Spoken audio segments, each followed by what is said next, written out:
Comedy நடிகரும் பட்டிமன்ற பேச்சாளராகவும் வலம் வரும் மதுரை முத்து அவரது மனைவியை விவாகரத்து செய்ய உள்ளதாக தகவல் வெளியாகியுள்ளது. பட்டிமன்ற பேச்சாளராகவும் நகைச்சுவை நடிகராகவும் வலம் வரும் மதுரை முத்து தனது சொந்த வாழ்க்கையில் பல சோகங்களை கடந்து வந்தாலும் மக்களை எப்பொழுதும் சிரிக்க வைத்துக் கொண்டே இருப்பார்.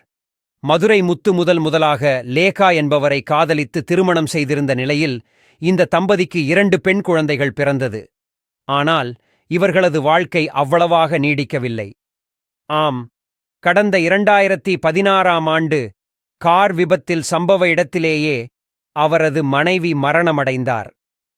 மனைவியின் இறப்பு பெரிய அளவில் பாதித்த நிலையில் பின்பு திருமணம் செய்யாமல் இருந்து வந்தார்.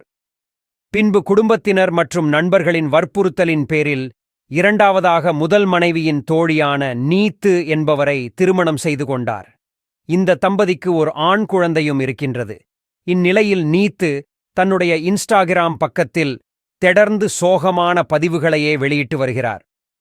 குறிப்பாக தற்போது நீத்து வெளியிட்டுள்ள ரீல்ஸ் வீடியோவில் எனக்கு என்று ஒரு உயிர் வேண்டும், அது என்னை மட்டுமே நேசிக்க வேண்டும், அவருக்காகவே நான் பொட்டு வைத்து சந்தோஷமாக இருக்க வேண்டும், ஆனால் ஒவ்வொரு முறையும் நான் ஏமாந்து போய்க்கொண்டே இருக்கிறேன் என்று கண்ணீருடன் பதிவிட்டிருந்தார். இவரின் இந்த பதிவுதான் ரசிகர்களை அதிர்ச்சியடைய வைத்துள்ளது.